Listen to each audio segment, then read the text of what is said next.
would you just start?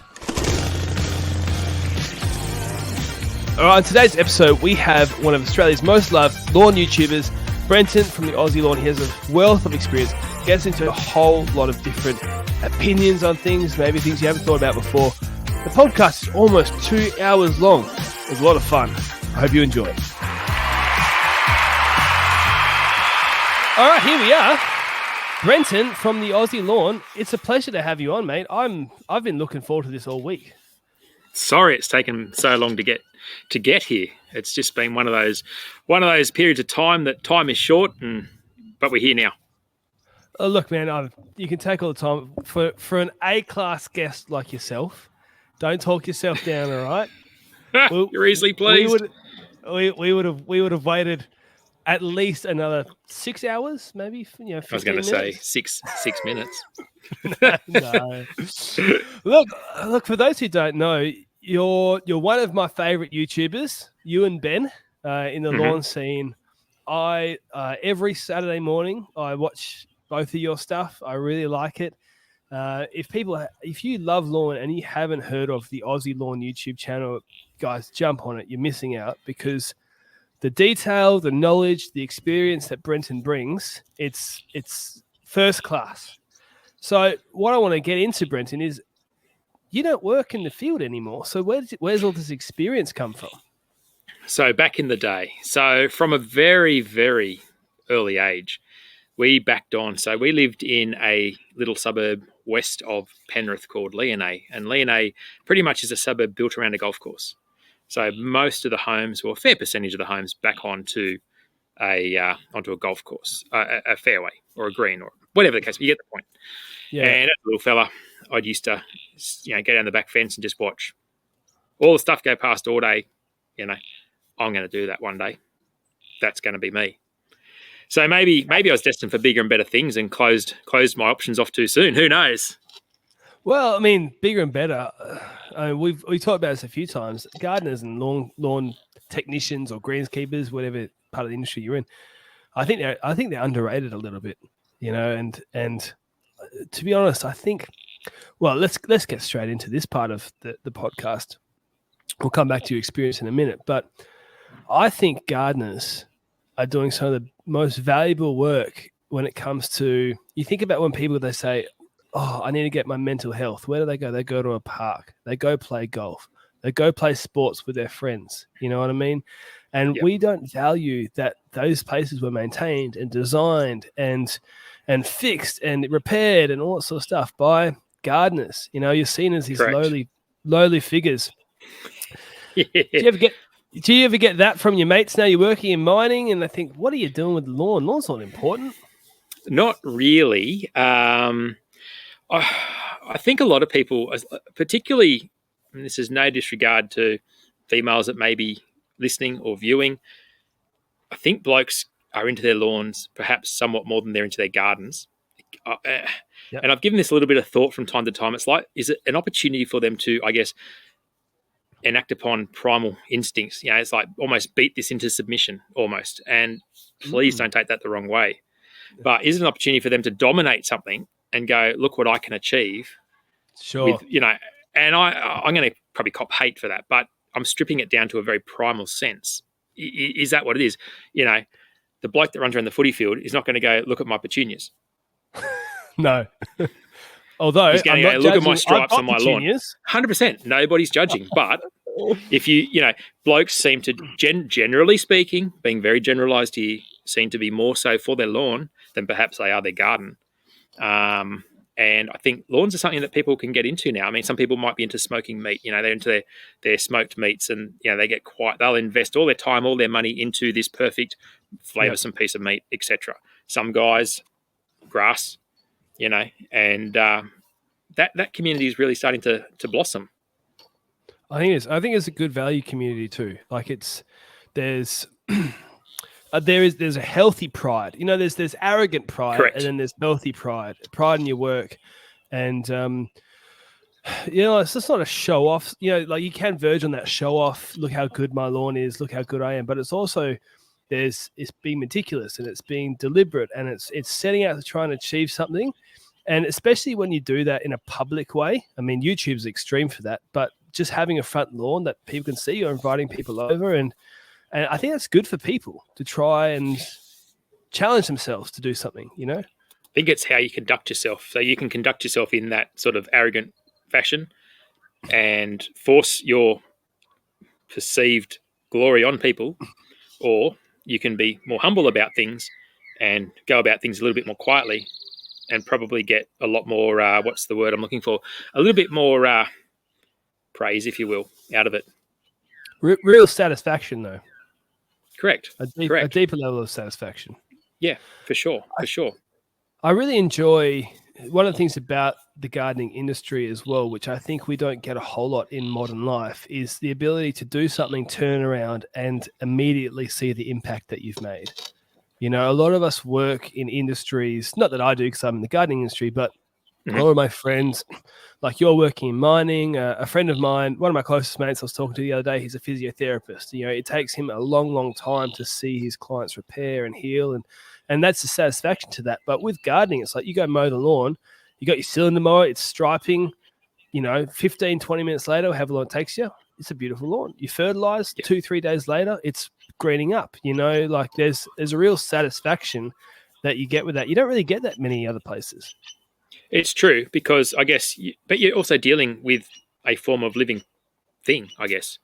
Mm-hmm. So, I mean, as is the physiotherapist, of course, but you know, something's life is in your hands too, isn't it? Mm. Get it wrong, guess what's going to happen? So, yeah. Well, I've never gotten it wrong, Brenton. What do you mean? Well, you know the old saying, you're not a real greenkeeper until you've killed a green or two. I'll tell you what, that qualifies a lot of our clients as greenskeepers. Hey, everyone.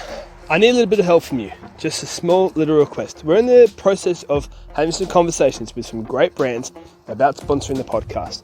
And I need one little thing from you to help with our engagement and to help with boosting a little bit of numbers.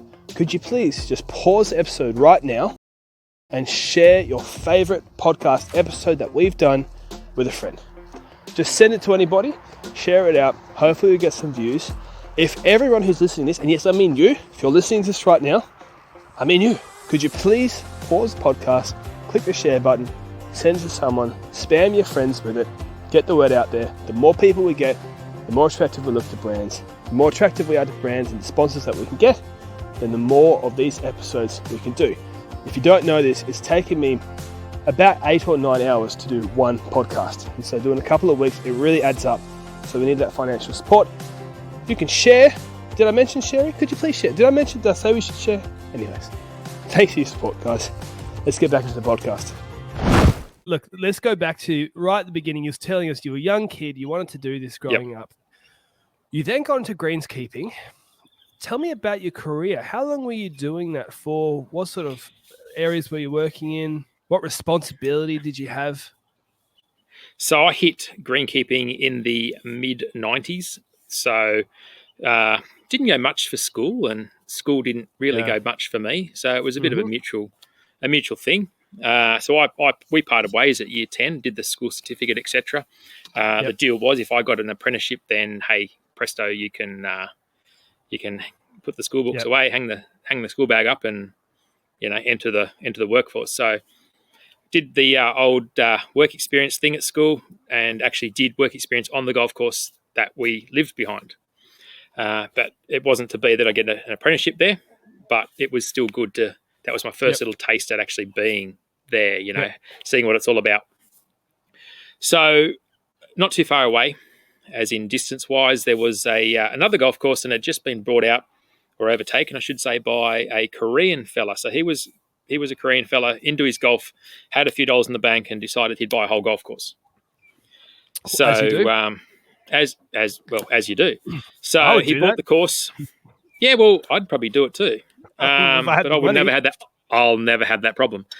So, look, if you get a couple more subscribers, maybe you will. All right. Ben Sims is doing it right. Ben's got his first hole almost on done. Yeah, only 17 to go. Only 17 to go. So anyway, long Back to your story story. short, so they had, it was an 18-hole golf course, and it was basically a Kikuyu course, so 18 holes of Kikuyu Mhm. grass. And the plan was he wanted to build another 9 holes and revamp 9 holes and leave 9 untouched. So fantastic opportunity as an apprentice, because it wasn't just mowing grass, it was constructing a whole course Yes. from the Yep. get-go, from Yeah, a that's field cool. of nothing until basically what the same journey Ben's on right now. So Yep. constructing greens, constructing fairways, constructing tees, all this sort of thing, and then obviously revamping uh, a 9 holes and turning that from Kikuyu into, actually that was a Greenleys Park 9-hole course. The Yep. front course was the all new at the time Windsor Green. So we had Windsor Green, Greenleys Park, and Kikuyu at the back on the untouched 9. So basically speaking, where else how many greenkeepers had that sort of an apprenticeship to be able to build a course Yeah. and see all aspects, not just mowing a green or maybe Totally. over sowing a bit of seed, but building a course from scratch. Yeah. That's really Pretty rare opportunity. very rare. And you stayed. How long did you stay at that golf course, and how long did you stay in the industry after that? So their policy, I guess, was they wanted to turn people over. So probably a bit of Korean attitude in there as well. They wanted to replace you for cheap labor. Right. But they also wanted to, they're also like, oh, you'll get more experience if you go around. And obviously that's true. At the time, I got a bit comfortable and I was a bit like, no, I'm pretty happy here, but if I can't stay, I can't stay. So, so the apprenticeship period, the 4-year apprenticeship period, and then it was time to move on. So from there, where did I go from there? From there, I went sort of closer to the city because, there wasn't anything else happening around home at the time. So went probably, now my traveling time went from about 10 minutes to about 35 minutes. So I was 35 minutes from home, and I was at another course, and I stayed there for a couple of years. And that was Fox Hills Golf Course, which is sort of in the Tuangabi part of Sydney. Yeah. And it was sort of going through an amalgamation, a few bits and pieces. It was back to being Kikuyu and bent greens. And there wasn't much happening there. Do you know what I mean? It was landlocked by houses and a road, and I think it's still exactly the same today, if I'm being honest. It was never going anywhere. It was just a maintenance job. And I was like, I need to find something closer to home if this is what it's going to be. So so then I got a job back out towards where I was on another golf course at Zoysia, which is sort of further along that same road that Glenmore Park golf course was that I did my apprenticeship at. And it was still a bit of a maintenance sort of a job. There was nothing there happening in the way of construction so much. I think we did actually re-turf. We actually turfed a bent green. We didn't seed it. We turfed it, and the turf came out from Victoria. Yeah. Time was of the essence, and one. Oh, right. Let's stop on this because I've never heard of. I didn't know you could even get bent turf. I don't even know if it's available today. This, we're talking, 1998, 1999, somewhere back, quite a long time ago now. But it was freighted up in a refrigerated truck, if you will. Wow. And 100%. And that was, this was in the days like, you look at Lawn Solutions now, and they've got these enclosed trucks, with the curtains on the side. Back in the day, turf turned up on whatever clapped out old truck the turf farm had at the time. You know what I mean? Like, it was not these nice, neat, tidy operations that we see today. So to have refrigerated turf turn up from Victoria is, but I don't know if there's any turf farms. Maybe someone here can let you know, or, do any turf farms grow bent grass these days, for golf course use? Because I don't know if that's the thing or not anymore. Well, yeah, you'd think it'd be very expensive because it'd be such a niche product. Oh, it was ridiculously expensive, but I think time was of the essence. But we spent so much time leveling, because as smooth as you make that surface, you're still laying turf. 100%. It's still lumpy and bumpy. Anything at that height of cut is still lumpy and bumpy.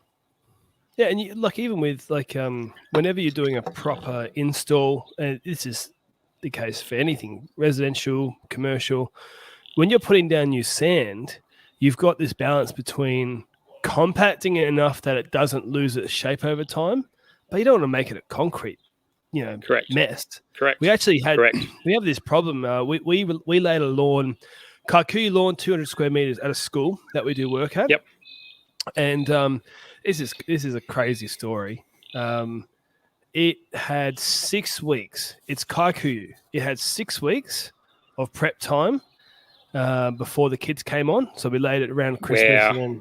and then February is when they came back. All through February, all through March, we were watering it so much. Like, yeah, maybe every second day, every day when it was really hot, like giving it a lot of love. Anyways, That would have been pumping along. Well, it got a lot of traffic. It was the kindy area, so it was the only area that the kindy kids could play in. And so what ended up happening, believe it or not, a week and a half ago, this is mid-May for people, so at the start of May, they destroyed, well, took down a shed that had the reticulation or the irrigation control box in it, thinking they would have no problems. And 5 days later, they had dry patches in winter. Yeah, right. Took a core sample out, and the roots were 2.5 centimeters in some of those patches. And is this due to your sandy? It was a bit of the sandiness, but it was also where they first placed the playground equipment. They had this like movable climbing frames and things like that they put the kids on. You can see these tracks. Like, it wasn't random circles. It was tracks where when the lawn had first been laid and the kids had first come, there might have been a couple of weeks of just compaction. And there's actually these lower areas. And anyway, so it's a challenge to lay new lawn, period, when you're getting traffic on it. You're going to lose your levels when you're putting all the sand on it. So it's almost as like, how much time would you really save from doing roll? Well, that's right. To seeding? And it was interesting because you've probably noticed that little red Rover, that Scott Bonnar that I've got. Mm-hmm. That mower actually mowed that green. That was the mower we used to bring that green into play. Wow. Yep. So I bought that new as an apprentice. I bought that new as a first-year apprentice, earning my $130 a week in the day. What? $130 a week. Take home. A week. What was the average wage back then? Oh, I could not tell you, but $130 a week, take home. And what did the Rover cost you? $11.49. Oh, it was like $11.49. So there you go. That's how much dedication and effort went into buying that mower that is still here today. That's like 2 whole months. Well, it's still here today. It's doing well. It's still here. It's parked up these days. I don't use it a great deal, even though I just recently put a new motor on. It's parked up, but it's still here, and I'm not going to get rid of it. There's how many people can say that they bought it new? Most people buy it secondhand. No, yeah, they can't. Yeah. Well, I talked with Lenny about this extensively in the last podcast, because the thing about the sun's just come back out. Yeah, for those who are watching, you'll see this, but there's some of you just listening where we've got this beautiful shot. Brenton's got such a nice camera. He looks good. And when the sun's hiding behind the cloud, it's like we're professionals and we know what we're doing. Yeah. And then he just gets blinded every 15 minutes. Yeah. We're talking to Lenny about Scott Bonnars. So the Rover, for those who don't know, is basically the Scott Bonnar version 2, which was bought out by Rover. But we were talking about Scott Bonnars, and it was one of those things where it's like they're really good machines, but they can be. Well, something happened recently where the price of them just skyrocketed through the roof, and there's this huge sentimental value. I've got sentimental value. I've got a 1970s Scott Bonnar I got given for free. Needed some work, and did it with my granddad. And I just couldn't sell that, really. I've had it for 10 or so years. There's stuff like that. They are really good mowers. So hopefully people didn't get the wrong message in the last podcast. It's just for certain uses, they do get quite expensive when you get a restored one, Yeah. The thing is, I guess you could say, though, it could have insert any mower here, you would have kept it. You didn't keep it because it was a Scott Bonnar. Right. Yeah. But, it's still quality enough that it lasted. Yes. It wasn't absolute rubbish. Oh. Yes. I mean, it's quite interesting because even I still remember when that thing was new. See, at the time, my introduction to cylinder mowers, and this is where my love of the Toro product, let me clarify that, the Toro Golf product, come into being, because my introduction to cylinder mowing was the 3100, the Greensmaster 3100, which is a series before that triplex of mine in the shed now, and the 1000, the walk behind. So forward tracking to me buying the little 45, I'm expecting it to be like and perform like, and even right from off the showroom floor, it would not cut paper. And it was only in recent time. Oh, if you wound it right down. So they didn't adjust never, it for you. No, it's not that. It's just they didn't leave the factory. They were never precise. Right. Because they were never precise. So as it came off the showroom floor, yeah, okay, it might cut a bit of paper, but I guarantee that the bed knife was not ground; it was just bolted on. Yeah, things like that, and that should be, as you know, for those of you who do know, once you change or replace or put a bed knife on, it needs to be ground true and flat. And I promise you that those mowers just got screwed on and were never ground correctly and never set up. They never set up correctly because at the end of that, it's still cut grass. People still get that wow factor. Look at me, I've got stripes, or I'm using a Scott Bonnar /45. But it was only forward tracking to this whole explosion of lawn that I was put in touch with, or I got talking to a fella, and rest in peace, Cam Petrie, and he was my fella that used to do all my grinding in these recent times. And I said to him, I said, mate, these things are toys. They're toy mowers. He said, you've never had it set up properly. Let me dazzle you. Oh. And it was he that sat down with me that one time, and he went, this is because this, and this, and this. Yep. We'll do all these things now, and you'll change your tune on a 45 / Scott Bonnar. And he was right. He was right. You can spend the money on one of those to sharpen it and have it perform equally as good as something more expensive, although we'll still need more grinding due to actually what Lenny said the other day, the hardness and the density, etc., of what it's actually, the reel is made of, and the bed knife. Yeah. Well, that's comparing it to like a Mowmaster was what we were talking about before. It's a different category of price, and Correct. then you would also say that you've got the golf, like the Toros or the John Deeres, the Jacobsons, those specific golf greens mowers. It's each tool for each job, for a residential lawn. When you used to be able to get a Scott Bonnar for hundreds of bucks and you'd put a couple of $100 in for a grind, it was like, that was a deal, and that's why I loved them. It's just they became really popular in COVID and all that sort of stuff. I want to circle back a little bit to the rich Asian boss you have. And you were talking a little about the culture side of things, because I have an experience with a private golf course and a rich Asian billionaire. But I wanted to ask you a question. What was it like? Did you ever deal with that guy, like personally? I did actually, because he ended up, so it was a bit of a running joke to start with. So the fellas bought the golf course, right? So he's rocked up one day in his fancy pants. It was actually a 560 SEL Mercedes-Benz, right? Doesn't get any bigger than that back in the 90s, right? The 560 SEL long wheelbase. Yeah. And it was like a greeny bluey two-tone over silver. Yeah. With the big V8. And I did later on get my hands on it. He gave it to me one day for a drive. Oh, that's cool. Yeah. So the running joke at the time was he's bought the golf course, surely he's going to be out of cash. So where the golf course is situated was in a rural area, and across the road there was 25-acre land, house and land sort of things. So there's houses on 25-acre lots, if that makes sense. Yeah. And anyway, so one day he says, I need a place to live. And the superintendent at the time laughed and said, there's a place over the road. Why don't you buy it?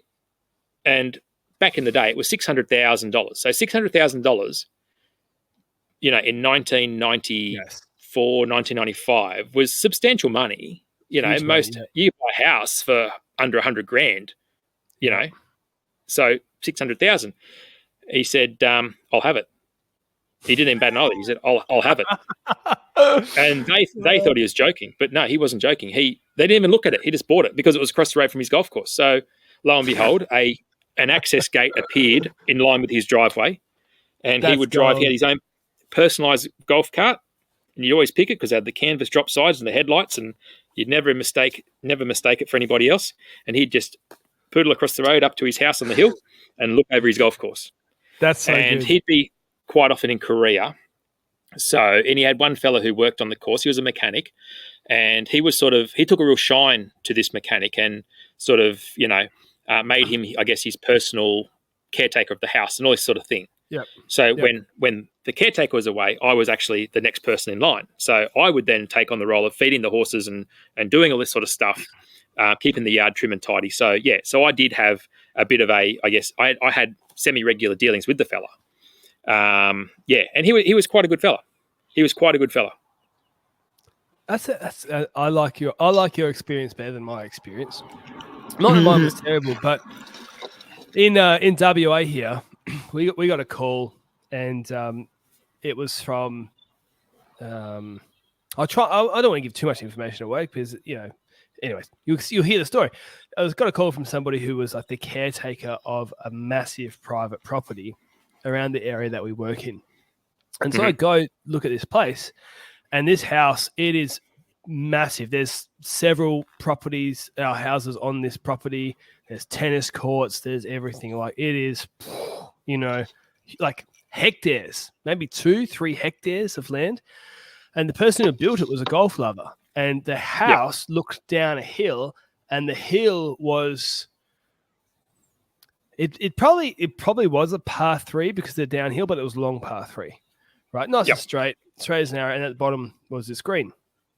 And I think it had been originally Cooch, and there was some Kikuyu invading in areas. Anyways, it was owned by a Chinese billionaire, and I was dealing with the caretaker, and it was one of those things where on paper you think it's this amazing opportunity, and we ended up walking away because it is so hard to communicate to people who don't speak English very well. And the culture difference. And it was just like, I was really worried about, because it would have been expensive. And at the time we had, and we still do, but we had several people who had golf course experience and serious golf course experience. So we were the right type of people. And we had all the equipment to do a homeowner style golf course, so we were like, oh, sweet, this is right in our wheelhouse and blah, blah. And anyways, it was just so hard to communicate. Well, one, you come from Asia, and the labor there compared to labor here is just not in the same ballpark. 2, you get something that's called rain, and in summer we don't really get that, which means like it's so much harder to do. And I was wondering like how it sounded like yours, not that these people are bad people by any stretch of the imagination, it's just so hard to communicate. So I was wondering if you had the similar sort of thing where you had someone who spent all this money, really wanted the results, and the communications where everything falls apart and it just becomes a nightmare. But it sounds like a different story. It sort of is in a way, because the actual owner had reasonable English. The course designer had no English. The course designer... he was. Oh, don't worry, they're not very important. That's not an important role. You can ignore that one. Yeah. So he was. We had a crash course in some form of English meshed with Korean, because his English words were very abstract English, and our Korean was non-existent. And I think I was known as boy, and that was that. That was it. And there was one particular day that, getting back to your whole work thing, there was one day that he decided that he wanted to sack us all because we wouldn't go to work. And I can't remember what it was about, but there's one particular day, we said, I think I was an apprentice, so I couldn't go on strike, but the greenkeepers were like, this is crap, we're going on strike. And he's come in, flying in his car, and he's waving his arms around, you holiday. That was his way of saying, you're out of here. It was holiday. Okay, I can't even paid leave. Yeah. No, it's like you holiday, boy, you go, and that was it. But no, generally speaking, the Koreans are actually really good to work for, really, really good, because they celebrated everything that was completed had to have a party because it was good luck. So Korean barbecues became the norm. So every time something was finished. So these guys were not like, I guess, your experience with the Chinese fella. The Koreans are all about celebration. If they don't celebrate correctly, it's bad luck. Ah. So Well, no, yeah, so I didn't have any bad experiences. So I never talked directly with the billionaire, and it was a lady as well, right? So yeah, okay, sorry. but the thing was, no. So, she had. I mean, I don't know why, but she has so many properties over the world, and this is just one of them. And so Yep. it was like the problem wasn't the person at all. The problem was they didn't understand why we were so expensive, what they thought was expensive, because in their other properties it's not this expensive, and also. We had to talk to the caretaker, who had to talk to the sort of the business money manager person, who would then talk to the owner, because the caretaker didn't speak Chinese either. So it was like this is so complicated, and I walked away because we didn't need the work. But I was like, man, I wish I could have made that work, because it could have been cool, but I could also see it being a nightmare waiting to happen just from poor communication. Yeah, wow. Yeah, no, it was certainly interesting times. And when the wallet was open, the wallet was open. Yeah. But when it was shut, it was shut. Yeah. So, I think I was walking into a shut wallet. That's what I was looking into. Yeah, right. So when, the day, for example, came time to purchase machines, this truck just arrived full of John Deere en masse. Yeah. So, multiple fairway mowers, multiple out front, because at the time it was the John Deere out front mowers. They weren't zero turns, they were out fronts. The big wheels at the front, little bit wheels at the back. Yeah. And they were the 4-drive ones, so the 1145. So that was a big deal back in the day. So it was just John Deere arrived en masse. And I think we kept our Toro Greens mowers. So at the time, Toro had the market for the quality of cut on greens with the 1000 and the 3100. So we stuck with those for that. And I think at the time there was a bit of bad blood with Ransoms, which is a company you don't hear much about anymore. I've heard about them though. Yeah. So to keep those guys happy, we bought one of their bunker rakes because they dropped off. So, background story, and it's not talking out of school because it's a lifetime ago. And so they dropped off. When they heard, so all these manufacturers here, there's a new golf course and there's no machine. Yes, so, they're going to wine and dine and here, try our machine, try this, try that. So the Koreans did exactly that. So our fairways were freshly sprigged. It was 99% mud and 1% Windsor Green Cooch. Let me pause you there, Brenton. So sprigging, for those who don't know, is basically getting these little stolons and throwing them over the surface, right? I mean, it's a little bit more technical than that. Well, it's sort of in this case they're planted, but there's a little example on one of my recent tiny little lawn runners, basically. Correct. So this brand new mower with maybe let's say 10 hours on it, mate, it became a sand groper. Oh, cylinder mower? The Koreans are 100%. It was like a big wide fairway mower. It had maybe 5 reels, bang, straight through the mud, rocks for days going through this thing. And I nearly think, I could be wrong, I nearly think old mate, as in the rep, I nearly think he might have lost his job over it all, but because this machine went out brand new and came back worse than used. So I think because they feel bad for him, they bought a bunker rake and it wasn't much chop. No, and a bunker rake was compared to a fairway mower in price. Yeah, I know. Gee. Yeah, 100%. Oh, we wrecked your mower, but hey, invoices for a bunker rake. Yeah, I mean, some fairway mowers these ways, they're like the same cost as Mercedes-Benz, Correct. Yeah, 100%. Yeah. A huge and it was a pretty ordinary mower. Like, it was not much chop, but still, that sucks. It doesn't make it right, but that's just what happened. Back in the day, today, it wouldn't happen today. But back in the 90s, it happened, and probably in the 80s and the 70s, it was even worse. I don't know. Yeah. Yeah. Let's not talk about business practices in the 70s. That might get us cancelled. Surely not. We're only like 7 episodes in there, and you're trying to get me quit already? No, you'll love it. You'll be fine. Don't worry. Stick with me. They're expensive. I mean, I looked into...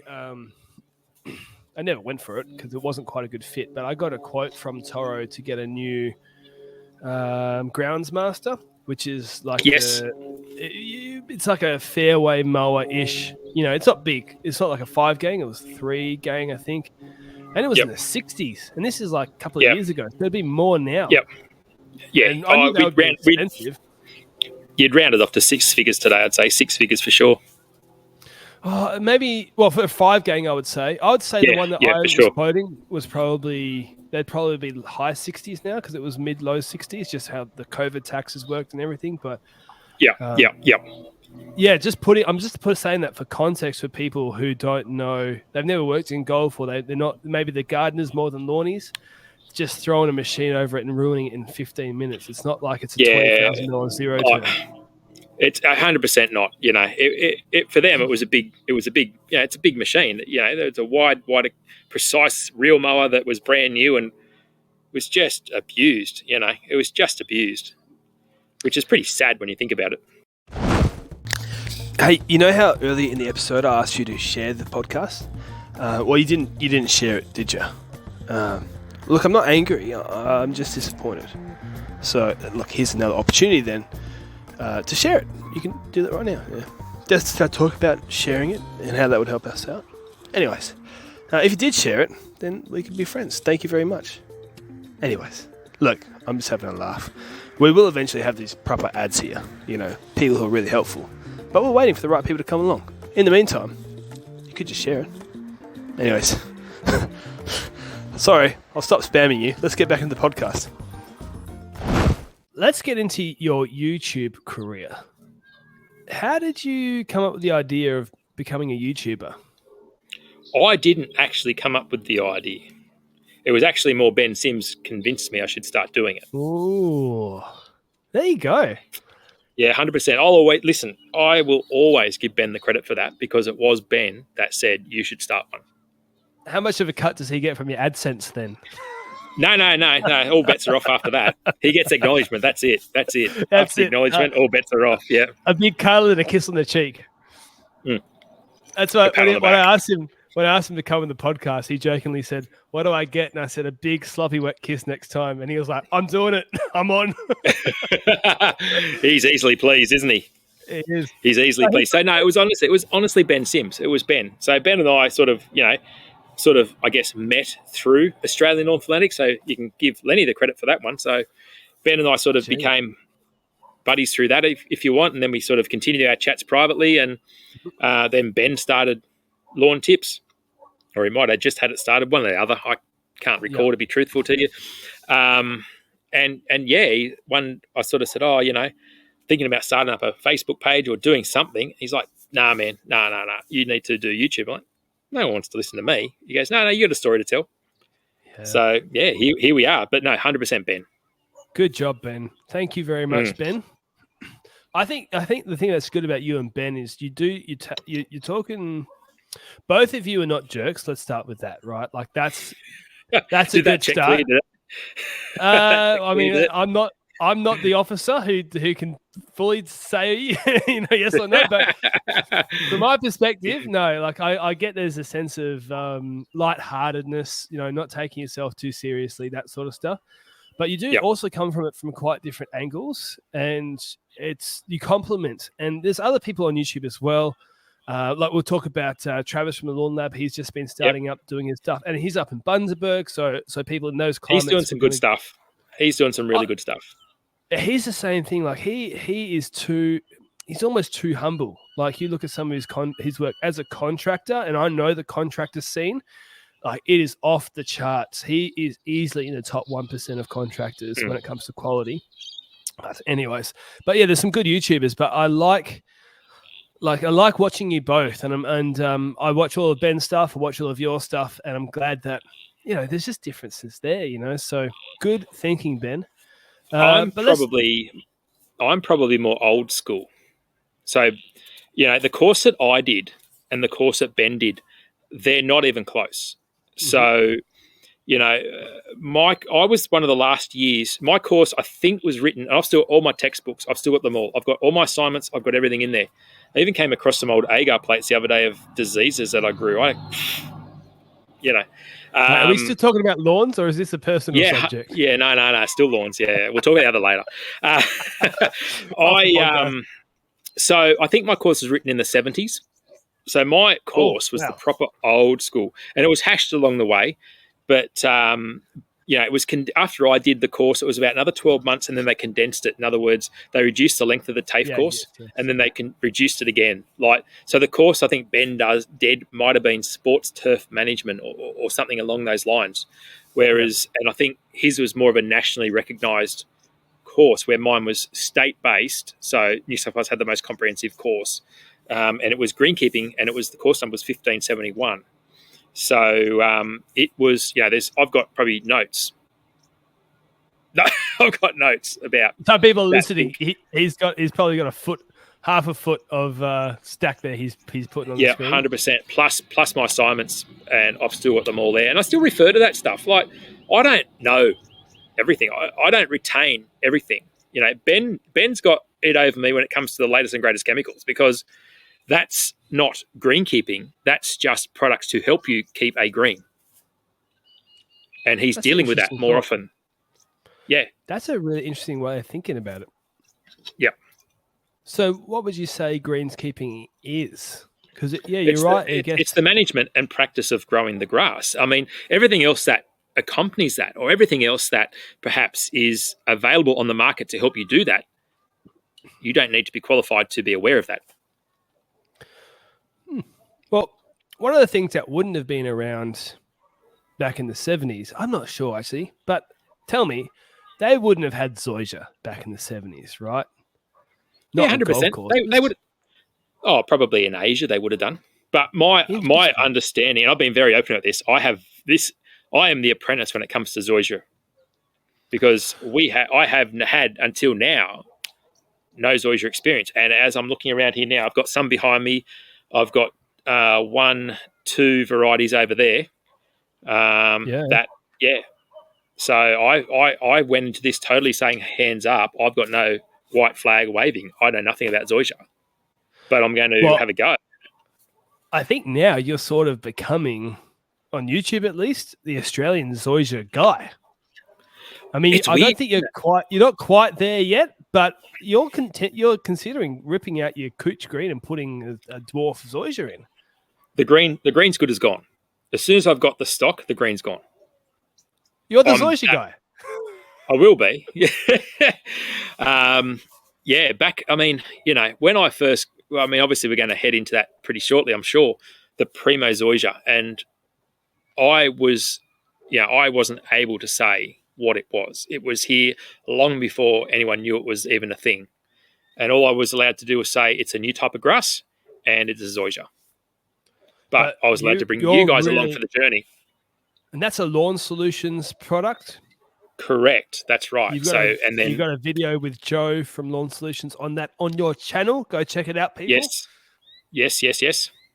So Joe was actually the one that announced it, because I didn't want to go down that road. And that was actually quite a funny little part of the video. Yeah. So he's talking and you're like, he was talking and you were like, are you supposed to say that? And he was like, it's out now. And I wasn't in trouble, and it's on video evidence. So that was fine. So then obviously when the Australis came along, I came home with some of that. And then a meet and greet that Ben and I did last weekend, recently, I've come home with some Sir Grange. So now I've got Grange, Australis, and Primo. You're the Zoysia guy. I told you. It's already happening. So I'll give a tiny bit of layman's level background with Zoysia, because look, Zoysia is so uncommon in here in WA. Like, it shouldn't be. Well, we have maybe 200, I think it's about 270 clients, and we have one Zoysia client. Right, these are residential properties, right? And it's good. It's one of our package clients. It looks schmick. We struggled. We've had it for about 2 years, and we struggled with its first winter because it is different in the sort of colder climate. It's just not very common, and so I think there's a lot of people out there who would really, if they are maintaining it, a lot of the information out there on the internet, like Ben's got a lot of stuff on Cooch from his old house, ryegrass. He's done some Kikuyu stuff. There's not a whole lot on Zoysia. So why are you so keen to rip out what people think would be the king of all grasses with Cooch grass and put in something that's comparatively unknown. What are you getting from the Zoysia that you're not getting from the Cooch? It can make my very short experience. What have I had it here for now? Maybe a couple of years. Is that about? That's probably fair to say. Probably had it for a couple of years now. I'm thinking out loud here, but I'm thinking I've had it for a couple of years. It could make the absolute most novice backyard lawny. It'll give them the ability to make them look like they know exactly what they're doing. This stuff, particularly in this climate, okay, got to remember, this stuff is native to that tropics of Asia, okay? So Scone, where I'm based, is low humidity. It's not quite the Mediterranean climate that you guys have. It's probably got a little bit more humidity about it than that, and probably a little bit more rainfall when you guys get dry, but not a huge amount. So similar sort of climate.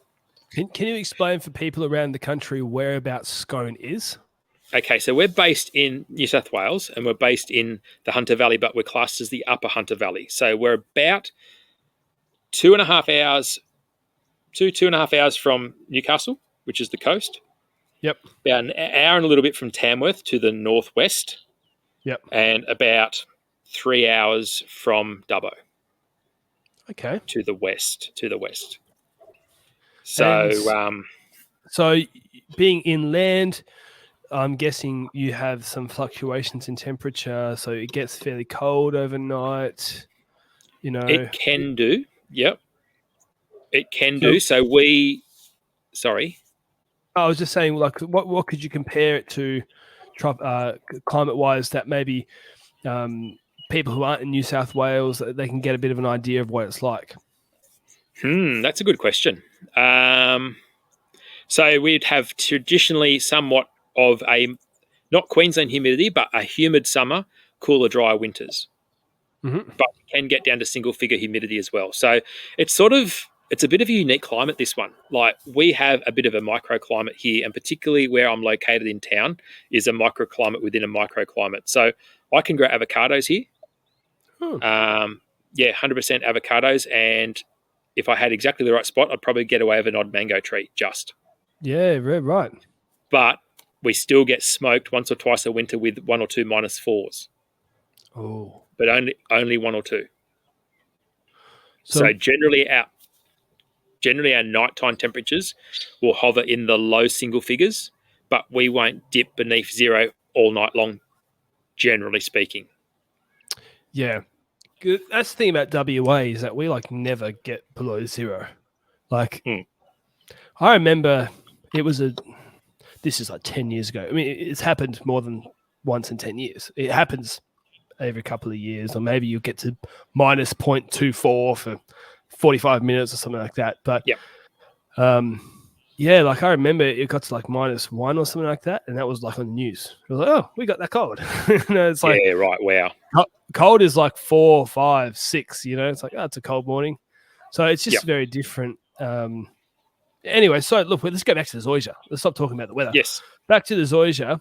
You're saying it's making average greenskeepers or average homeowner people, you reckon it's making them look like they really know what they're doing?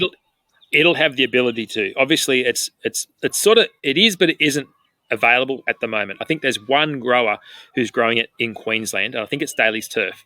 Don't swamp Daly's Turf. They've only got a very limited amount of it. So this is particularly the Primo variety that we're talking about here. Here's a pest. Here's Max. That's his dog. Go away. Look, it's very slow growing in my climate, and it's slow growing in the Queensland climate. So, for me being a shift worker and time of, not a lot of spare time, it gives me the ability to have an amazing looking lawn or a putting surface. Because look, Primo particularly, you're not going to buy a mower at 15 mil. It's not designed for that. It's purpose bred as a sports turf alternative for tropical environments, for golf greens, perhaps bowling greens, I guess, etc. It's so not what height of designed cut would you for recommend? This is down to 2 millimeters. Gee. This will go down to 2 millimeters. I'm told. I'm at 3.5 at the minute. So I'm cutting the Cooch green behind me here, and over the back there, 3.5 mils. So look, let's explain this for those who aren't cylinder mower aficionados. You can't just cut 2 millimeters because a lot of the time the bed knife is thicker than 2 millimeters. You have to get a specialized bit of equipment. That's very, very challenging to achieve with most. I can't go any lower. varieties. I can't go any lower at the moment. For the exact reason that you've just mentioned, the bed knife that's currently on both of my Greensmasters, it's bottoming out now. So really, I'm probably 4 mils is about the lowest I could comfortably, but I've squeezed it down to 3.5, and it does sort of skate. That sole plate, that bed knife, does scoot along the surface here a little bit. So in the past, I've had those micro cut or those tournament real blades on the bottom of the mower. Yep. But for a home environment, again, Luke, for a home environment, the thinner that blade, you only really get a season out of it because you've ground it once, you can't grind it again. You have to throw it away. And let me tell you, those are not cheap because they're not cheap still. Everything about it is commercial. So it comes at a price. And you hit a tiny bit of mulch, not even a rock, and you'll bend it, and then you have to try and hit it back into place. The MowMaster blades, the bottom blades that we use, I think they're 6 mil. Don't quote me on that. But I found when I wind it down, they've got a height gauge in the side, which is not as accurate as other forms of measuring, but accurate enough. We can get to about 6, and that's when it's dragging. So it's roughly around there, and that's obviously for commercial use, and you can hit something heavy with it, and it's fine. Look, it's just a whole new world to get down to that too. So if you're saying what have you got it at the moment? 3.5. That's insane. Yep. So that's it's lower at 3.5. than what Ben's got his bent green at. Yeah, it is. Yeah, it is. So as I said, I could go lower. I think it's about 2.5 is about what they're advertising. Yep. Oh dear. And the dog's coming up. Yeah, that's why he said, "Oh dear." Toy. Yeah, it's going to whack me around the legs with its play ball. It's a child. So the issue for me now is to go any lower. I'd need to change my blade, and I'm not going to do that. Yeah, totally. Let's get into. Here's a comment I saw on one of your Facebook things. Because you. Oh dear. Yeah, it isn't oh dear. No, I'm not going to say it was because I'm not trying to out anybody, but it's something that you can't really explain on a Facebook comment. And it's worth talking about. You've got Santa Ana and TifTuf out the front of your house. I do. And for those, they're different types of Cooch grass. We were talking before about the golf course. We were talking about Greenleys Park and which one was it? Windsor Green. Now, the winter green, not Windsor green, but winter green is a very common variety. You've got Tif Eagle, I believe, at your house. Is that right? No, I have Tif Dwarf. Oh, yeah, sorry, I do. Eagle and Dwarf. I've got Dwarf and Eagle. So, look, there's so many different types of what we would call Cooch, what the Yankees will call Bermuda grass. Here's the comment. Let me read it out and then defend yourself, Sir Brenton, on the stand. This is the comment. There's probably about 5 or 6 variants of Santa Ana Cooch, Windsor Green, TifTuf, just to name a couple. Really, I don't see much of a difference and feel it's nothing more than another marketing ploy to try and sell a new product. Defend yourself. I reply? Did I even reply to that message? Have I seen that message? No, you didn't reply. That's why I was like, let's put it on the podcast. I wonder if I didn't see it. It's not unlike me to not reply. So what's he saying? He's saying that it's just all marketing. Read it out again without the accent. Yeah, please. Yeah. There's probably 5 or 6 variants of Santa Ana Cooch, Windsor Green, TifTuf, just to name a couple. Really, I don't see much of a difference and feel it's nothing more than another marketing ploy to try and sell a new product. Okay, so I'm going to defend that person first.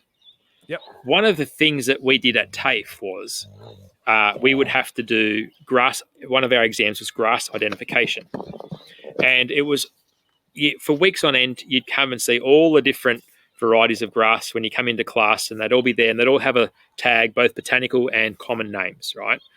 And come test day, they would all be trimmed, replaced, and they would all be totally different, and you had to identify them. Now, if all those grasses, and I do it here, I actually did it with Dan Caddy, okay? So I had 5 or 6 varieties of grass here, all Cooches. Yep. And there was Tahoma 31, there was TifTuf, there was, I've got Agri Dark here. There was, okay, so What the heck? You substantial got amount. everything. What don't I've you got a have? few. That's a shorter list. I hear you. We're talking about that soon, all right? Prepare yourself. Yeah, right, right? yeah. So when they're all trimmed and mown, you can't pick them. When they're all trimmed and mown, fed to the nines, you won't pick them. Yeah. The difference comes when they're not fed to the nines, when they're not, perfectly watered, and all these things. So there's a lot of research that goes into breeding grass. There's a lot of research that goes into breeding grass that simply focuses on, color retention in winter, for example, or moist or drought tolerance, or fertilizer requirements. And that's what all these new varieties coming out are all about. It's not about when they're all performing at their peak, because I can guarantee you, when I showed them to Dan Caddy from the Green and Gold Life, he couldn't pick them, and I wouldn't be able to pick them. You know what I mean? I know what to look for, but I couldn't pick them. If someone else said there's 5 Cooch grasses here, you name them. Who could do that? Nobody could do that. So did that answer the question? Did I answer the question or dodge the question? Do you think? I think you did good. That was a good political response. Julia Gillard, Kevin Rudd, they'd all be proud. No, John Howard, he's really no. What you're saying is essentially it's the last 1%ers. Is that what you're saying? Like when everything's going your way, there's not much difference. But when the drought is coming, the temperature's really hot, maybe shade tolerance, wear tolerance, all these things. I mean, I can tell you right now that as far as all the Cooches that I have growing here in any significant amount, the Santa Ana wants to drink the first. Right. So that already blows his argument out of the water to begin with. And how do you notice that? Like it starts to wilt? It'll start to wilt and it'll change colour, go a little bit purpley, a little bit shriveled. But it only takes a drink and it wakes up again if you catch it at that stage. One of the things about being a greenkeeper is able to identify when things are starting to turn before the average Joe identifies the things about to turn. Yeah, and there's that experience. My eyes tuned into looking at different things than maybe someone who's a casual observer. Yes. And there's a value to that is, I guess it's non-tangible because it's not even noticeable for someone who's at a home loan because, like here in WA, you've got your sprinklers on all the time, or not all the time, but, twice a week, getting your stuff. It's different. Let's check on I've got some photos here. Here's your front lawn. Now, I've started on the wrong photo. Bloody look, every time I put something on the screen on this podcast, it's like... One job, Luke. One job, mate. No, I can't do 2 things at once. Oh, look, for those watching, we've got a beautifully striped... So for those listening, not watching, we've got a beautifully striped up ryegrass front lawn. Talk about that later. There's Max on the... That's a Greensmaster, isn't it? It is, yeah. That's the 3250, yep.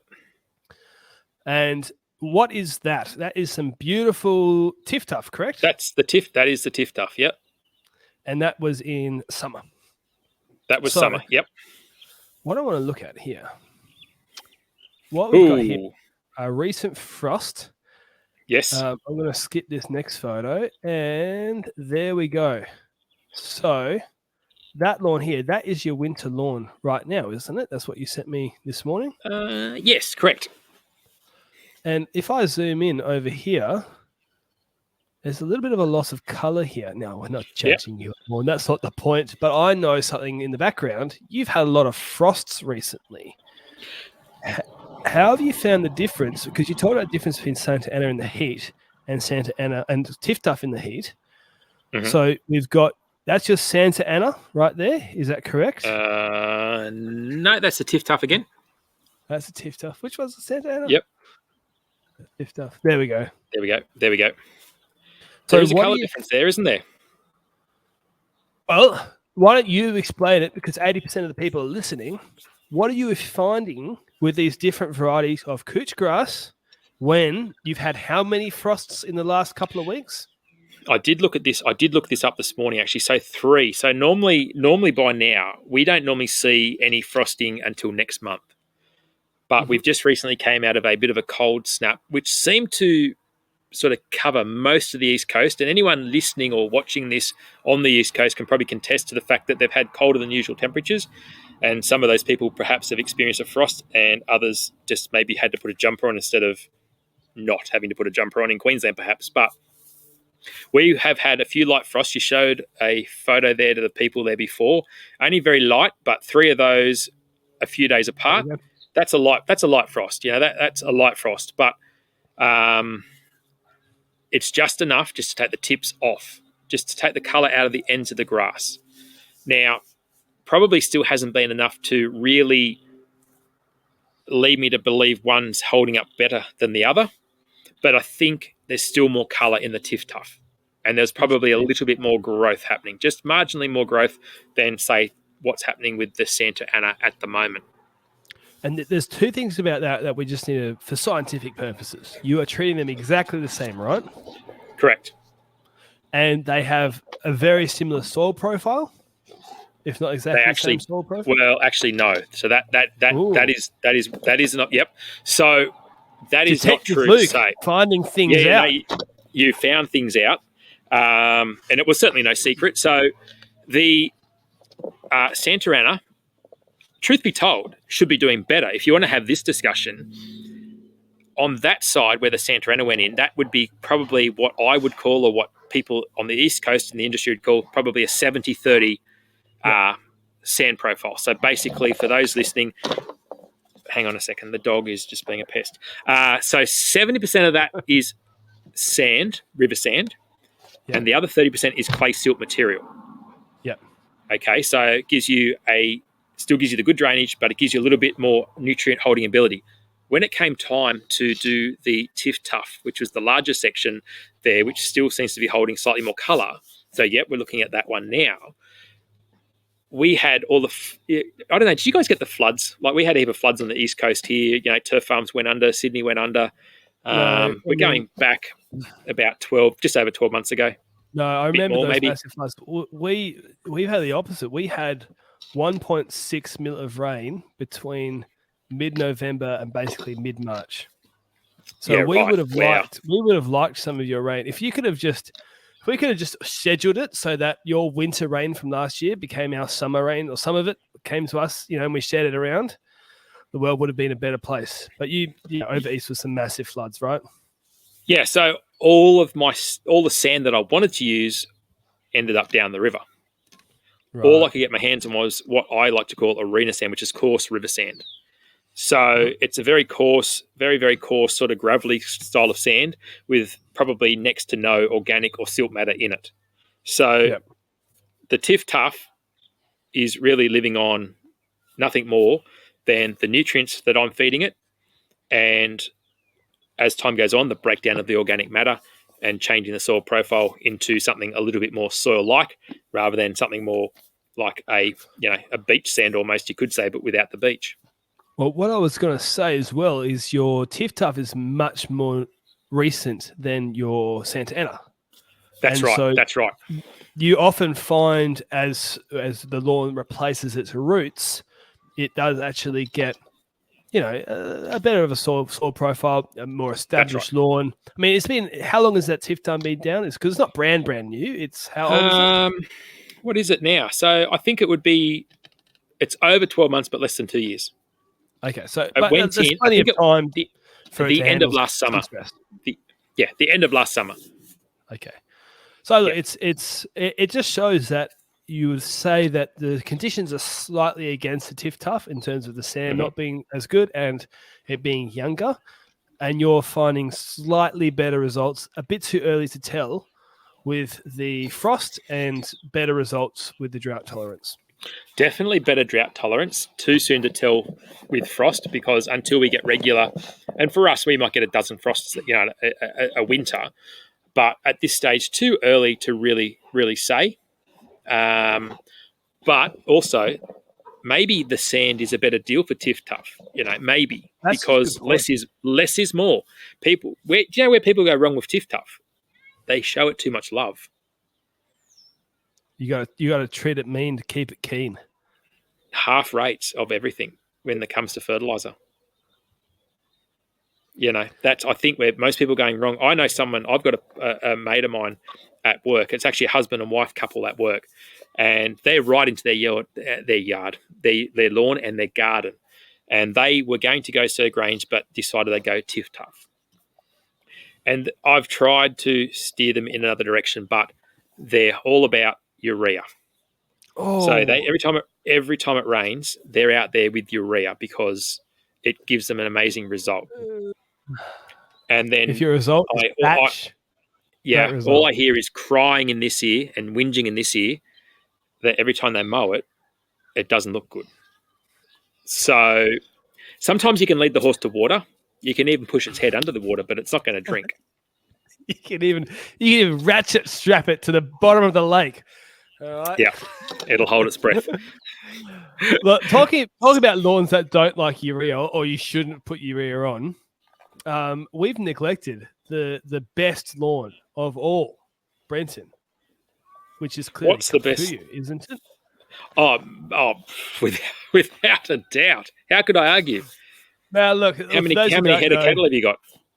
I used to own cattle. Believe it or not, I used to own it in Kenya. That's a funny story. I have a friend who lives in Africa. In Kenya, yeah, right. You can buy cows in Kenya for like $250, and a year later sell them for like $400. And I was like, really? And he was like, yeah, I'm doing it. Do you want to buy some? I was like, yeah, sure. Wow, it worked. I made money off these cows in Kenya. That's a few years ago. Anyways. I love it. And the other thing is, my friend lived in Tanzania. They're not even in Kenya. And it was like, I never saw the cows. He never saw the cows. I don't know what was going on. We could have been, I don't know, but it worked. So what you're really saying is the cows cost $50 each and they sold them for $1,000 each. I don't know. But look, I made some money, and I told my accountants about it, and they were like, what the heck? At the end of the year, like, what did this money go to? Oh, I bought some cows in Kenya. And I'm like, what? Oh, wow. Yeah, my friend in Tanzania bought them. I sent the money to him. That's really quite funny, isn't it? Wow, who would have thought? Look, a close friend of mine, though, so like I trusted it. Anyways, that's a different story. Let's speak about Kikuyu. So Kikuyu, I've got Kikuyu at my house here, and I think it's underrated. And look, no. Let's be very clear. Sometimes it is not the right lawn for the job. And I think in WA, for most homeowners, Buffalo or Cooch, depending on what you're trying to achieve, are probably better options. But it gets so much hate, and I feel sorry for it. It's like the kid at school, the annoying kid at school. They are annoying, but they keep getting bullied. And you just want to stand up for them a little bit. And I've got Kikuyu, which is the best lawn for my situation. But this is what it comes down to, though, doesn't it? It's what fits correctly. There's times that I'll suggest Kikuyu occasionally. Is that when you're like drunk or no? There is occasions that it's the answer. Well, look, I wanted to get at this because you said right at the beginning of the podcast, and I wanted to jump on it straight away, but I thought we'll save it. Is that first golf course was Kikuyu? Mm-hmm. Is that where a lot of your frustrations came from because it's more maintenance? Yeah, like not at all. Not at all. I think what it comes down to is the fact that the Kikuyu, it doesn't lend. You can do more if you want to mow with the cylinder mower and have really fine, tight surfaces. You need something finer leafed, and Kikuyu just doesn't deliver that. I mean, look, it stripes beautifully. There's no question. You can stripe up a Kikuyu lawn amazingly. You can give it very little love and attention, and it'll look quite respectable and all these sorts of things. But I was always into shortcut grass, and it's just not there for that. What do you consider a shortcut? Because compared to America, anything here is shortcut. Everything here is shortcut. What's your definition? 8 to 12 millimeters. Yeah, and I would agree with Kikuyu lawn. Yep. I got one section, a very small section, which is my little fun pretend putting green that we play with kids' toys on, and I've got that 7.5-ish roughly. Yep. And that's about as low as I want to go for this time of year. I think I probably could get to 5 or 6, but the amount of work is insane. That's right, and it's aggressive, isn't it? 15 to 18 mil When you have a dog, you have some wear and tear. It'll get a little bit of thatch under the bottom. That to me is a really good height range for Kikuyu. Because you just otherwise you are cutting so much to get under 12. It is a lot of work. It can be done, but it is a lot more work. Yeah, well, I mean, look, the other day, probably a few months ago now, when I was out to Ben's and we're looking at his Kikuyu patch there, Ben Sims, and I think Ben and I both agreed at the time. I think 20 to 25 mils. I think even with a real mower, cylinder mower, is a sweet spot for Kikuyu, and I really feel probably 10 to 15 mils is a sweet spot for someone with a real mower with Cooch before you start getting fanatically shorter than that.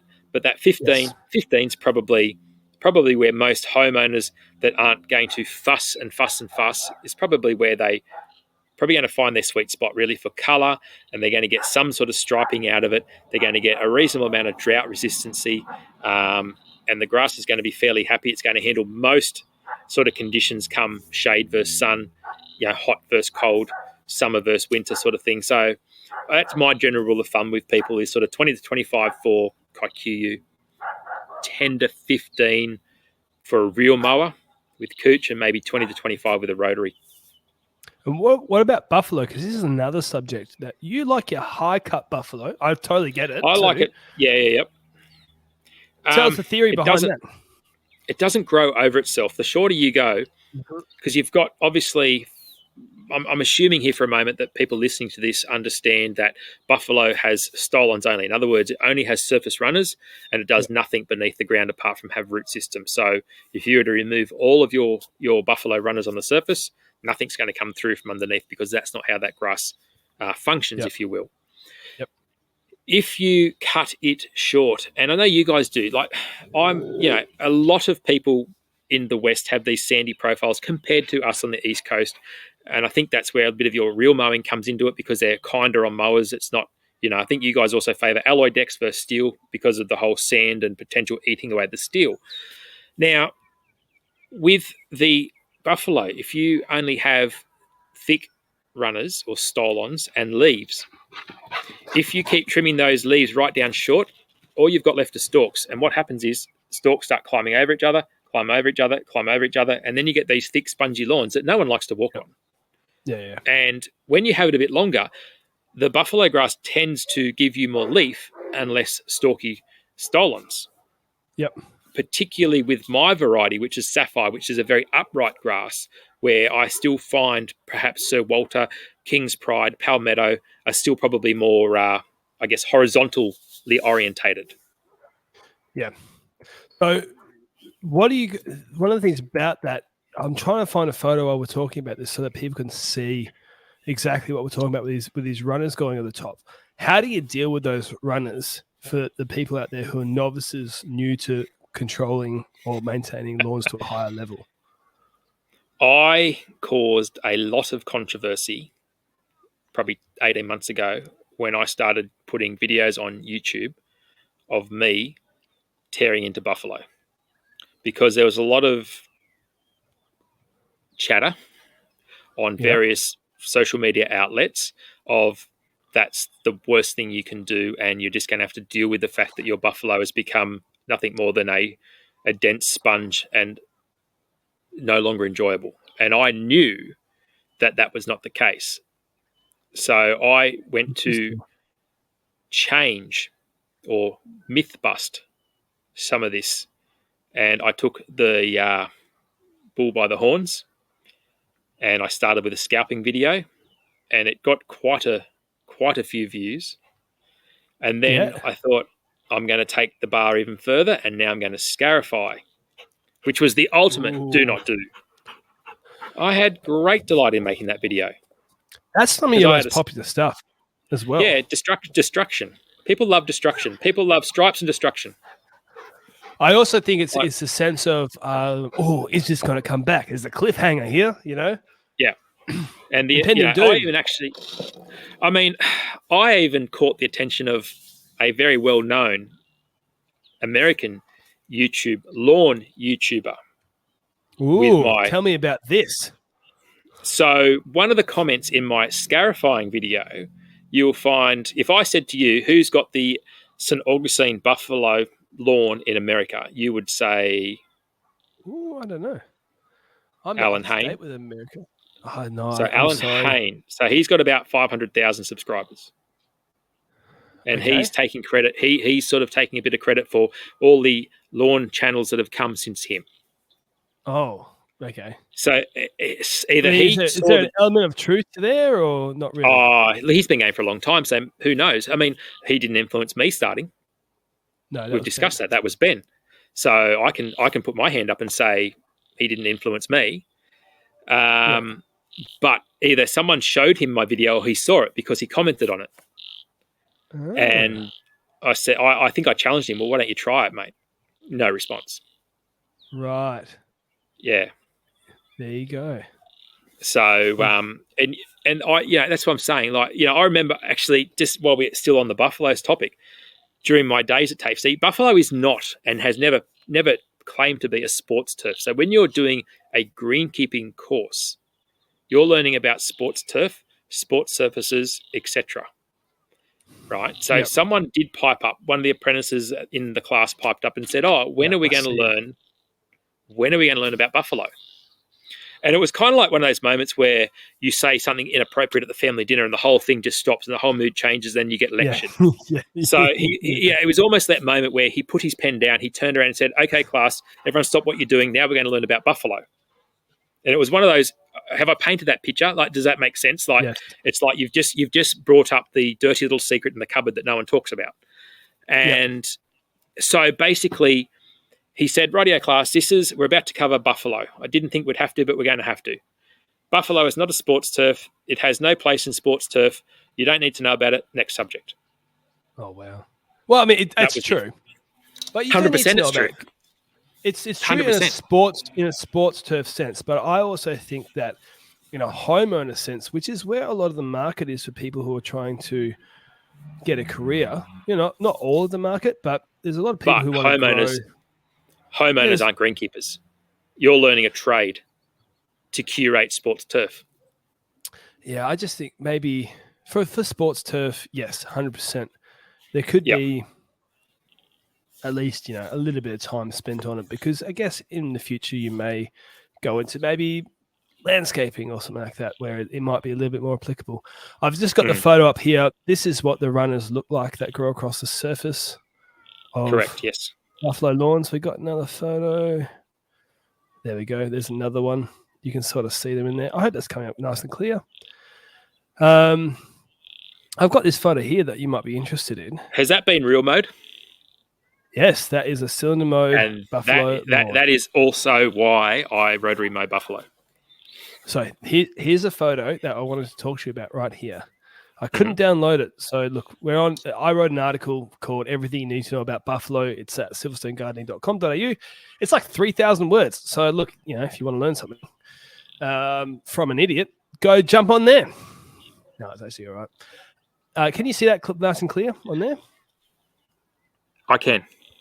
So what we have on the left, for those looking at that, is they're both cylinder mode, but the one on the left is being cut like 12 mil, like something around there, like, which is just short. And then we raised it to like 18, which is still short for buffalo. A little bit of fertilizer, and you're laughing. And it's just different lawn altogether. You can tell as well, one's in the start of spring, and then you got a bit more time in the middle of spring. You can look at the photo of the flowers on the side and stuff. So there's a little bit more to it than just that. But I totally get where you're coming from the cut it high with the rotary, because it does. You still have to groom. There's a lot more maintenance things that you have to try and do when you're doing that side of things. Yep, definitely. We're at an hour 17. Time has flown. It has been, hasn't it? I don't know. How much time do you have left? Because I told you this was a 20-hour long podcast to start with. You're right. I don't know if you can see that, but there's a rainbow behind me, because it's not raining here, but it's raining around me. Okay, so I want to, before we finish this, I want to give you a this or that game. Okay. I don't want to get some of your opinions. It's only a few questions, all right? But we are going to let me just write some notes down. I can't do two things at once. I'm useless like that. But here's just this or that game. So these for the rest of your life, you can only pick one of these two options. Okay, so you're going to have to prepare yourself for this. The first is at your property, you can keep all your Cooch grass or your Zoysia, but you have to mow it for the rest of your life with a rotary, or you can replace it all with Kikuyu and you can use the cylinder mower. Wow. So, okay, can I ask question for question? Yeah, we can. So that would mean I'd no longer have a green because you can't rotary mow that height. You can't get 3 millimeter Kikuyu. Well, no. So we'd have to assume that greens are out off, no longer a thing. So I would take the rotary and the Cooch. Wow, I thought I could have converted you with that. I thought I could have gotten you to Kikuyu. And I would have settled it around that. I would have settled around 20 mils, and I would have done regular rotary shaves. Okay. Next question. You've got Durban grass. We didn't even talk about that. You got Durban grass down the side with your buffalo. Yep. Would you be at the point where you're thinking Durban is better than buffalo, or are you still going for buffalo over Durban? Oh, no, 100%. I see at my old, this is how I came to have the Durban grass, because my old place, that was my entire front lawn. So, no, for me, I wanted to put Durban out there at the time, but at that exact time when I was turfing, it was too dear. It was out of the budget at the time. There you go. There was a grower down the road from where we did the meet and greet on the weekend, and at the time they were growing it, but the money they were asking, it wasn't. There was no logic to it, and the little bits that I brought with me from the old place, I thought I'd lost, but I'd found, and hence how I've got what I've got now. So with Durban grass, what is the cost? I don't even think it exists here. I've never heard of it. It probably doesn't. And I knew when I said that, I knew you'd ask me that question. I think they were charging over $30 a square meter versus $15 for. And I was like, I'm not paying double. No. You know what I mean? I'm not paying double. No, not when you grow it yourself. Yeah. That's what you like doing. Okay, next question. You can do for the rest. You've got a year, right? You've got to choose this for a year. You can use fertilizers, but you can't use any wetting agents or soil amendments. So no humic, no kelp, nothing like that. Or you can use soil amendments and wetting agents, but you can't use fertilizers. You have one choice for a whole year. Which program would you choose? That's an interesting question, isn't it? For a whole year, and after that year, I could change back. Yeah, it's just for a year. Which one do you think would be better? If you like, this is really a hypothetical. You got a budget. Yep. You can only pick one. I'd probably go soil amendments. Why?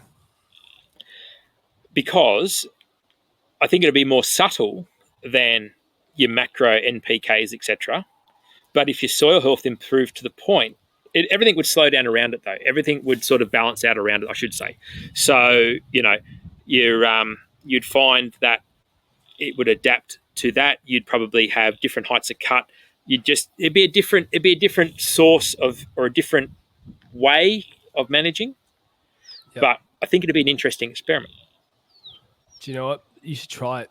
Now that we brought it up, can you do a section on your lawn where you don't do fertilizer, just soil amendments for a year? Can I take a cut of the profits of those videos now that I brought that idea up? I was about to say I can't commit to that because sometimes things here are just a bit hectic. But yeah, maybe one day. And actually, before we move too far away from the buffalo, I'll let you in a little secret about that side of the house. Ooh, this is an exclusive. I haven't talked about this. Oh, look, we're getting good stuff here. I'm actually going to turn that whole area, because I think it's an ideal test plot, into a nursery for potentially 4 specific varieties of grass. Ooh, can you tell us what they are? Well, I can tell you what I'd like them to be. Okay. Yep. And there's going to be one of these grasses that nobody, and I'm going to say it this way, so I've sort of bagged it, if you will, because no one, Ben Sims, nobody is covering this grass. Okay. and I've decided I'm going to put it in there.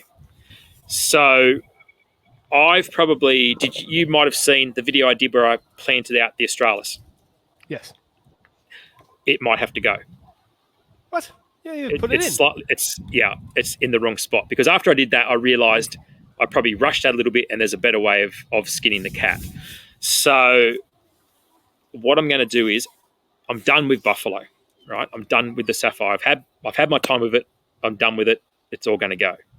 Yep. So what I'm going to do is I'm going to equally divide that. So that's the southern side of the house. So winter it gets 50% of shade. The other half gets sun. It's going to be the ideal test, because there's not going to be a more truer test than that southern side of my home. I've decided I'll set height of cut at around about 15 to 20 mils for all varieties of grass that go in there. Yeah, wow. Yep. Yeah. I see where you're Okay, going. so except for perhaps the Durban, because it bottoms out at about 30 mils, okay? So obviously that's a little bit different there. I'm going to have Durban. So have a little bit more Durban. Yep. Going to have Australis. It's just have to move it a little bit because it's just in the wrong spot, because that still will be enough area there where the Durban will be. So Grange is going to go in there. Mm-hmm. So that's 3. There's room for one more, and there will be a Kikuyu. Yay! No, He's good. but feel free to have another guess, and it's not warm season. Okay. Oh, well, it's not warm season. Well, the first things that come to mind would be a tall fescue or a Kentucky bluegrass. Am I close? You got it. The second one. Kentucky bluegrass. Interesting. Yep. No one's doing. Definitely, no one's No doing one. that. No one is doing it. So I'm going to turn that into, and the Kentucky bluegrass is just more a bit of fun, because it's not suitable for a warm season climate like us, but being a small manageable amount. Well, being a small manageable amount, the water's not going to be a huge. We're talking, what are we going to talk for? 20 square meters. Okay.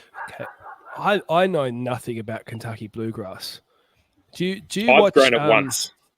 Do you watch Pete from CGR Turf on YouTube? No, but I do watch Connor Ward. I see. Okay, Pete's got a great accent. I think he's got some, and it stripes up mint. He gets those beautiful drone shots. That's going to be super interesting. I'm keen. Yeah, so that's. So I've bagged it. So if anyone starts doing it now, let's just say they heard it here and decided to race me to it. Yeah, that's it. Can I ask you to do something? You reviewed a water flow meter on your channel a while ago. Do you remember that? That one on the end of the hose? The Gardena one. I used it the other day. Can you set that up, or 4 of them up, so we can see exactly how much water each one's getting? That would be interesting. The only thing against that is they're all going to be under the same zone. Okay. Yeah. Can you just spend like 10 grand fixing your Reti cup so that we can have 15 minutes worth of entertainment? Calling all sponsors.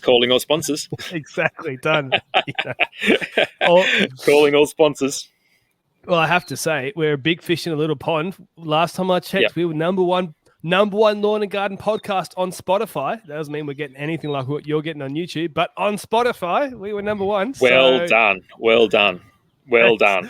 But let's get back onto this or that. Yes. Unless you were about to say something, sorry, I cut you off. No, you're right. Okay, so because we're getting close to an hour and a half, which, I mean, we can go for 17 hours if we want, but you've got to give Max some cuddles. People tune out. Knowing me and you, it's probably just us listening and our mums at this stage. Okay, so liquid or granule fert? I asked Ben this. I'm interested to see what yours is. Granule. Wow, he went liquid. There you go. Cool season grasses.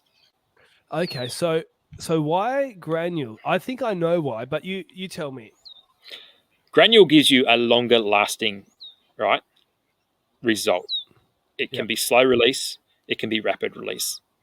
If I need to push any sort of growth now in a cooler season warm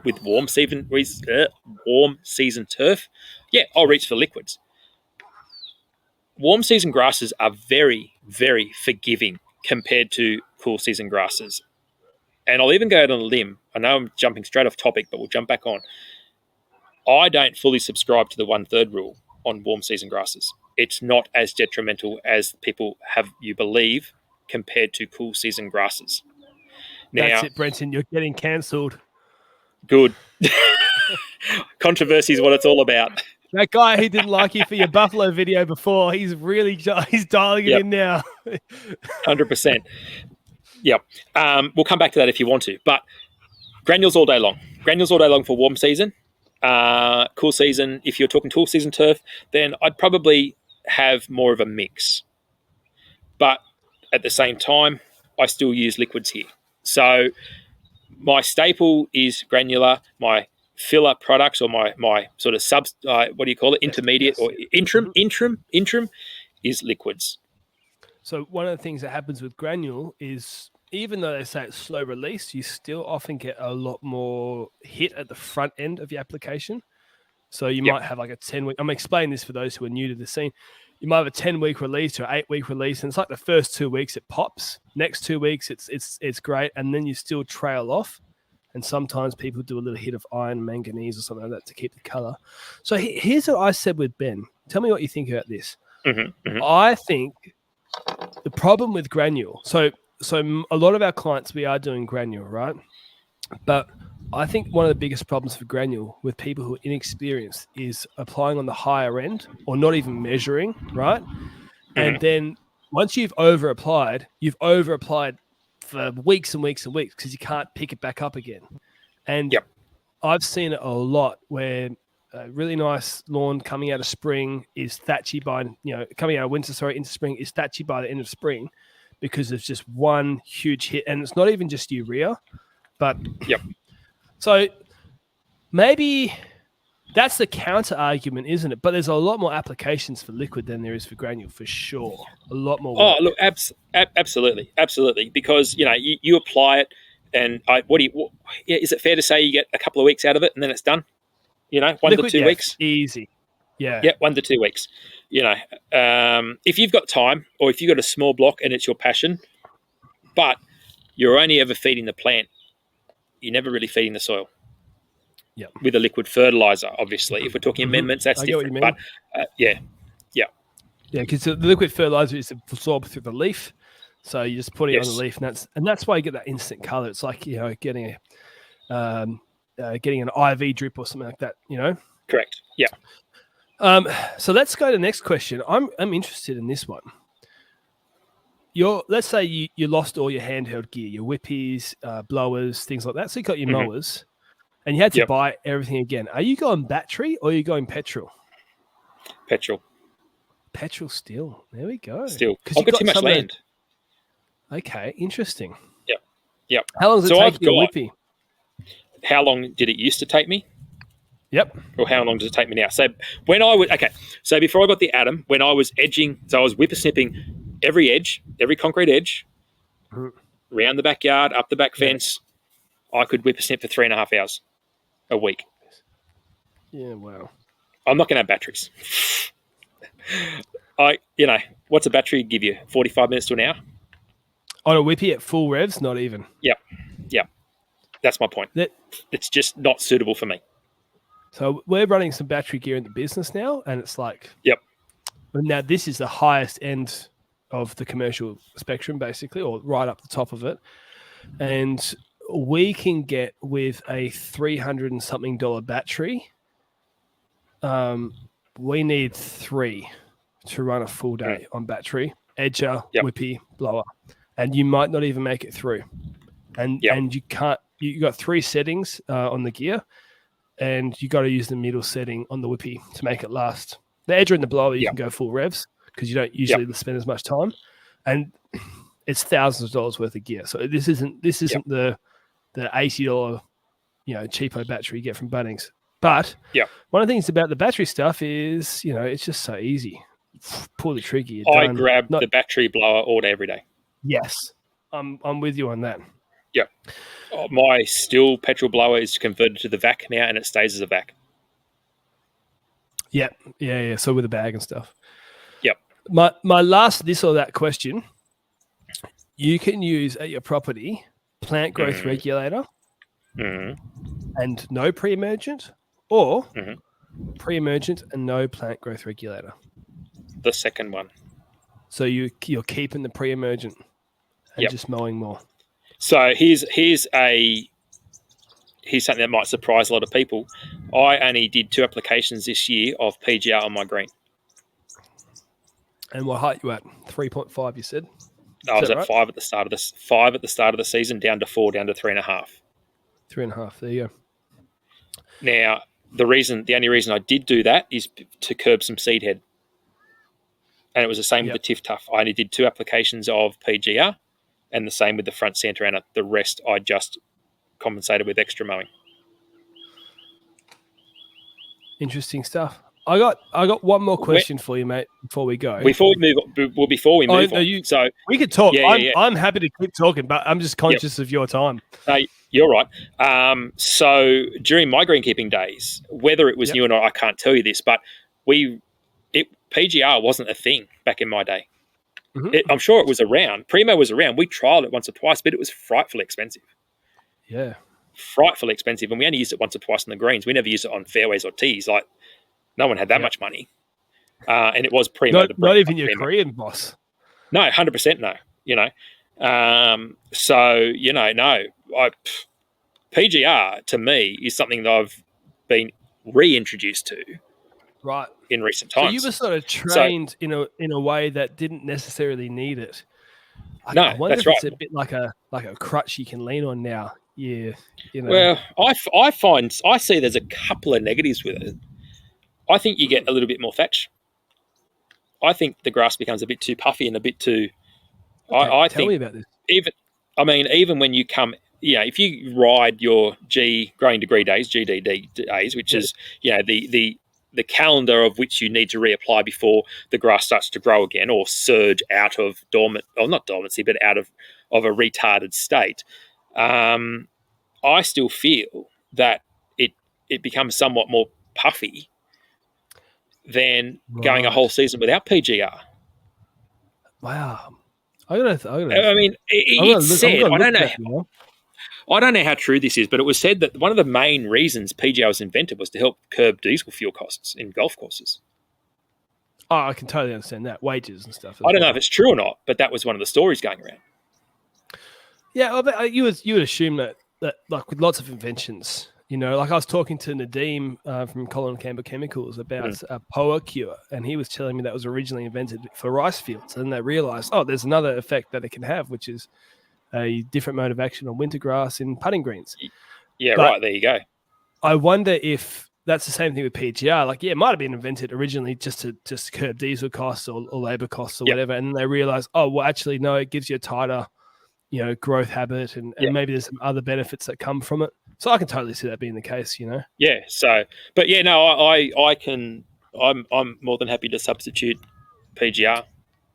Well, I'll tell you a little bit before we get on to the final question of the podcast. Here's what's interesting about everything you're saying is there's really no one right or wrong answer. Because one of the things that Ben was telling me, he went liquid fertilizers over granule because we said cool season, right? Mm-hmm.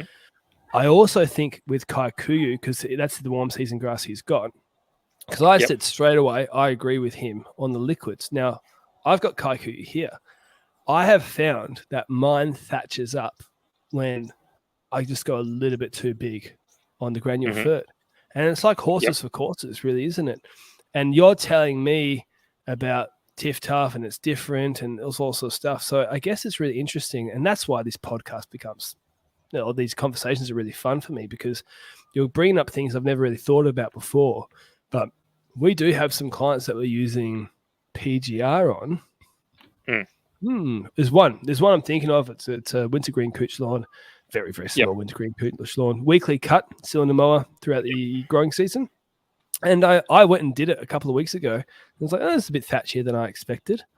So I wonder if we've missed a growing degree, like we've mowed after the growing degree days or something. It could have just been something else. Even when you keep within it, I still think that the way it encourages, a tighter shoot density, and in other words, more blades of grass on the stem. We'll keep it really simple for the listeners. When does it become too thick? Don't know. Because I'm going to go out another limb and say I think sometimes, and this is just a thought that I haven't actually fully tested, but just more of a thought. I'm sort of wondering if one of the better Cooch lawn types for a rotary mower situation could be Greenleaf's Park, because it is the least of the density. And what's one of the biggest issues you have with Cooch grass Yes. and rotary mowing is scalping.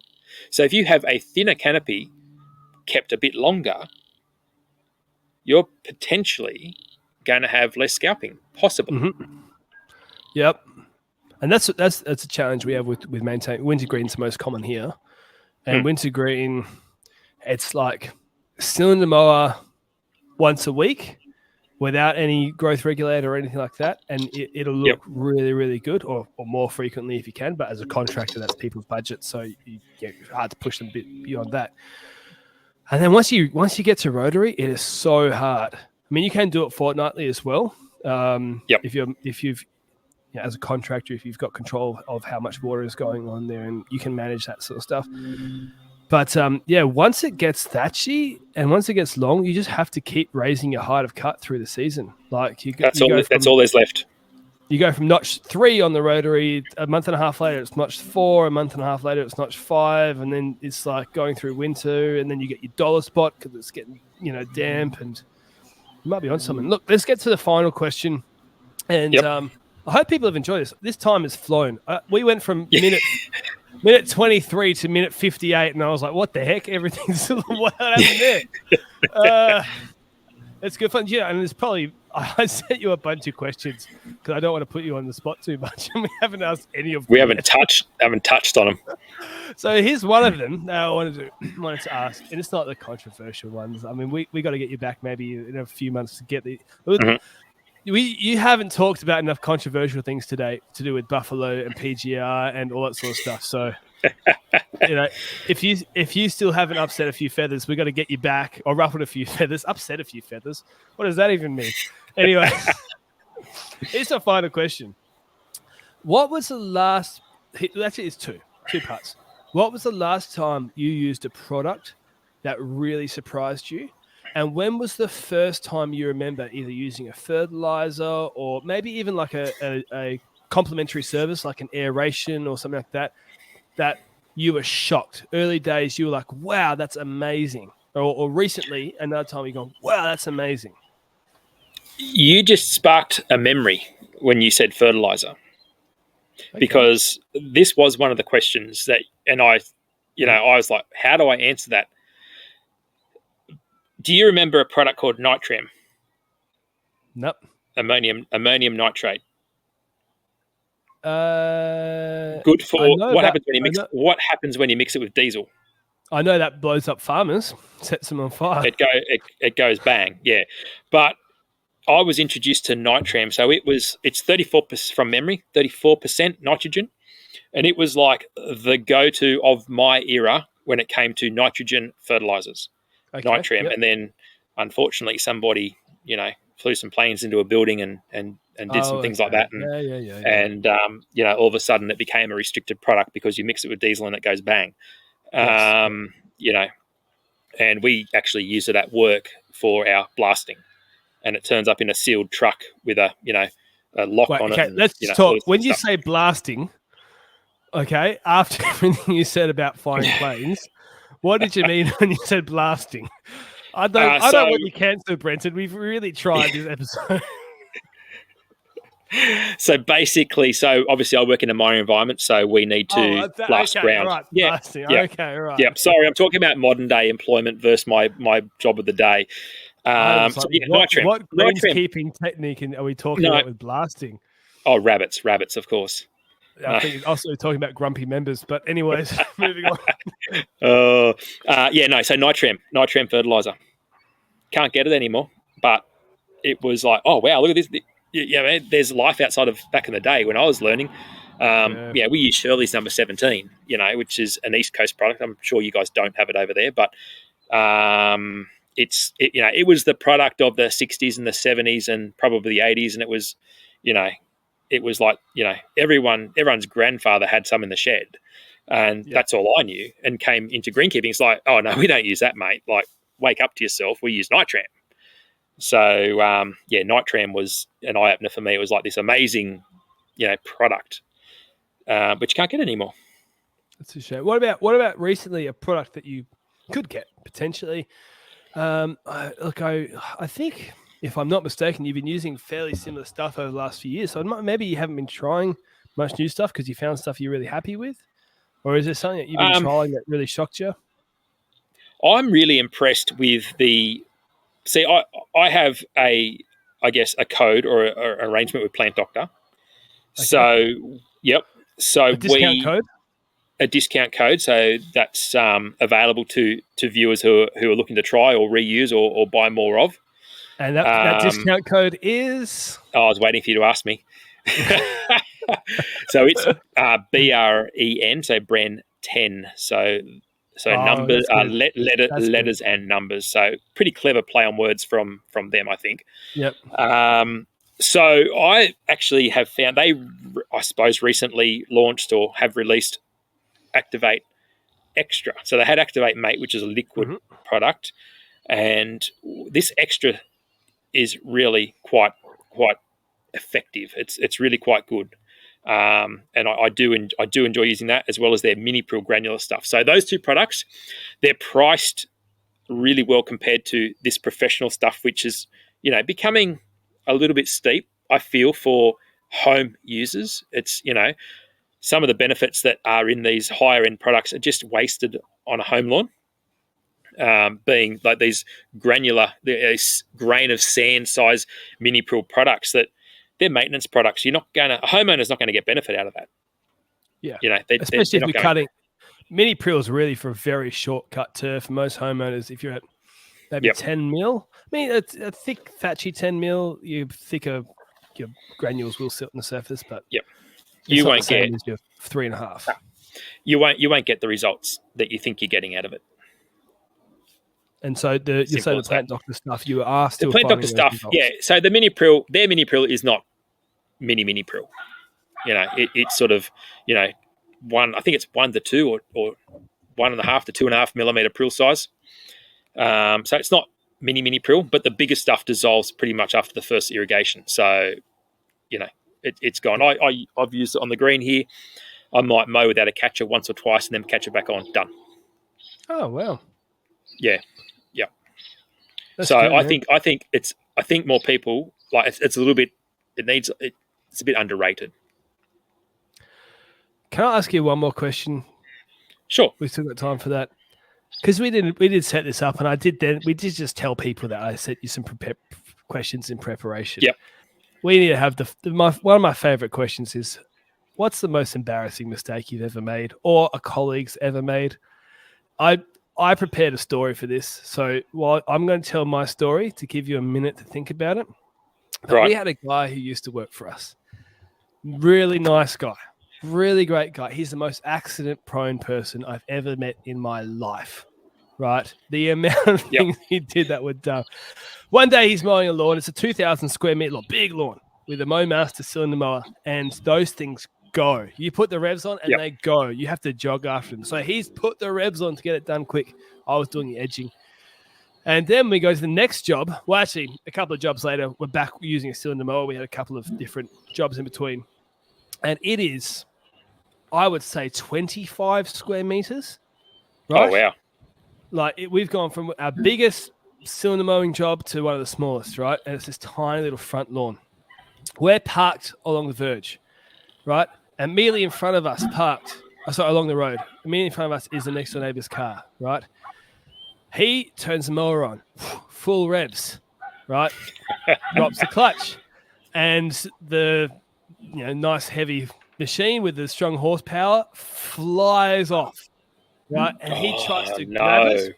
And the Mowmaster clutch is the opposite of a Scott Bonnar. So a Scott Bonnar, you pull the trigger. A Mowmaster, you let it go to release. It's literally like a clutch in a car. You let it go and it runs. Yep. But there's no throttle. The throttle's already on. So it's like having your accelerator in the car down, you let the clutch go, your car is off. Yep. He's heading for this next door neighbor's car. He grabs the handlebars, he knocks it onto the concrete. So it's now completely turned up and running on its handlebars, right? Still heading for this car, right? Oh, no. There is a line of liriope that separates the two driveways. He grabs it, swings it over, runs straight over the liriope. The blades aren't engaged, so we're fine. Bounces over it. It's on the next neighbor's lawn. He then tries to grab it again. Like he's leaning down, chasing after it. He tries to pick it up, but it's still on full rev. So he picks it up. The handles are now in the air, right? But it pulls to the right, straight across the road. Okay. And it's going straight across the road. It bumps onto the next door neighbor, now across the road's lawn. And then he's able to grab the clutch and stop it. And there's a guy 3 or 4 houses down washing his motorbike. And he saw the whole thing and he just looked at us and we just looked at him. And he just went back to washing his motorbike. Oh, and we were like, would have been in tears on the floor laughing. It was silence after that for a while, to be honest. I was just like in shock. And maybe I'll take some photos. Look, the Mowmaster's not at where at my house. I might take some photos and post it on the Instagram of the handles of that Mowmaster that to today are no longer circle. There's a nice flat worn part of where they were dragging along that person's driveway. Oh, wow. Oh, wow. Yeah, no, wow. That's next level. That really is next level. How embarrassing. I know. And can you imagine if he hit the car? 160 something kilos of Mowmaster going jogging pace. Yeah. Would have been a nice pinstripe, I would imagine, and probably a little crease as well. That would have been a bad day for my insurance company. For sure. So I can think of two situations. I can tell you about the day I rolled a tractor, or I can tell you about the day I was being a show-off and a smart-ass on a postie bike on the golf course. Ooh. Which one's better? I mean, I've got time for both, but we're coming close to 2 hours now. Let's go smart ass on the postie bike. So we had a fleet of postie bikes to zip round and do hand watering and all this sort of thing. And I had, I might have been a 4th year apprentice by that stage, and I had a bit of an audience with some of the other greenkeepers and stuff out on the course, and thought I'd be a bit talented and all this sort of caper. And I went one way and the bike went the other way. And so we used to hook the hoses on, you see. So the hoses, these big like dairy hoses, so the big 1 inch sort of flexi sort of hoses, and we had welded onto the back of the postie bike with threaded nipples, so you could screw the hose onto the back of the bike and sort of tow it around, which sort of left you a loop at the end that as you scoot along as you're driving along could potentially hook over something and right. Yeah. So I was being a bit of a clever person that day, and sort of it did not end well. Bike went that way, I went that way. How many people saw it? Oh, there was about 6. Yeah, about 6 blokes I worked with. It was it was kind of one of those moments that we need to make this right before the boss turns up. So, and that was the day before helmets and stuff too. See, there was none of that in that day. It was just, it was like back in the day when it all happened. Yeah, it was all going crazy. No, the back end just let go, and it hooked around. I think the hose might have wrapped around a tree as it flung around a corner or something. And oh wow! Did you wrap the hose? It was like a big rubber band, really, but. It was all in slow mo. It was all sort of slow mo. It was like, zzz, and then each way. So a bit of Tom and Jerry cartoon sort of. Oh, proper cartoon moment. So and then then another course I did actually manage to put a tractor on its side and a verti drain. Oh, so so it was all brand new. So like too. A proper tractor. If it's got like a little mini, right? So the mini tractors they use on greens when they core aerate and stuff like that. So they're not a huge, big, full size tractor, but they're proper. They're an entry level, full functioning 3-point linkage style tractor. Mm-hmm. And anyway, so I was busy verti draining greens, and it was quite interesting because it was sort of like, this new tractor arrived, and I was the person, it was to be used by and looked after, and. Wow. I came across a bridge on a creek, and up this little ramp, and it started to get a bit steeper. And I'm like, I don't know if this is a really wise idea to keep coming up this track. I think this is getting a bit steep. And then all of a sudden the front wheel started to lift off the ground. Yeah. And it's like at that absolute moment that you go, well, what do I do here? And I thought, I need to abort this now. And I made the wrong choice because I was like, I reckon if I just hook it left real quick, I should be able to spin round before I get too steep and just go back down again, because I couldn't go backwards because the creek and stuff like that. I couldn't be sure I'd back. So I thought, I need to abort from this. And as I started the turn, which was the dumbest and most wrongest thing you could do, the front left up, the extra weight of the verti drain, and before you know it, it was all slow-mo, and before you know it, I was on my side. And I think just before it crashed down, I think I might have undid my seatbelt and jumped off the other side and limped my way back to the shed. And yeah, I rolled the brand new tractor and the brand new verti train. So, how much money is damage? Oh no, it was a blinker on the roll cage, on the roll bar, and that was about it. But it still was one of those moments that, not one of my finest moments, but well, all's well that ends well. Yeah, exactly. So I'm still here to tell the story. So like I said at the beginning of this, you're not a good greenkeeper to kill a green or two. So I suppose you're not a good tractor operator until you put one on its side. But I've got some tractor stories, but we need to stop. Look, it's an hour and 55 minutes. Yeah, wow. This is the longest podcast we've done. Let's hope it's recorded, has it? Actually, yeah. No, it's gone. We're finishing it. It's recording. Oh, wow. Look, talk about all's well that ends well. Let's end well. Where can people find you on the interwebs? Yes, so the Aussie Lawn on YouTube, the Aussie Lawn on Facebook, and the _Aussie_Lawn on Instagram. So that's where you'll find me. I'm probably going to be going into a quieter period now this winter as things die off here. Probably won't be doing weekly uploads at this point in time, but there'll be a little bit of content still. But I'm going to take the time off to do a few things behind the scenes. And you definitely don't have any videos coming out about things that you potentially might have made a mistake on. There is, well, it's not so much a mistake. So there is a video coming out on a late season height reset.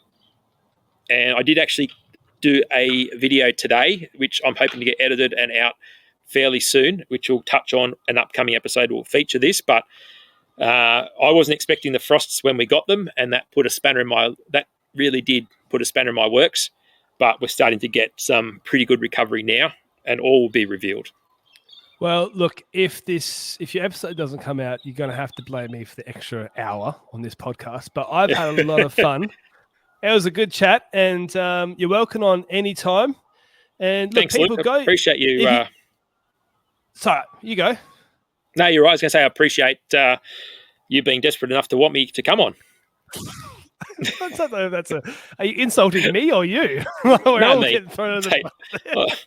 I'm desperate, and you're low value. That's the idea. Yeah, 100%. I'm like the reserve grade, mate. Reserve grade. No way. Look, you're one of my favorite YouTubers, guys. If you're going to go buy some Plant Doctor product, use the Bren10 code. You may as well support these people who are giving so much good free internet or information on the internet.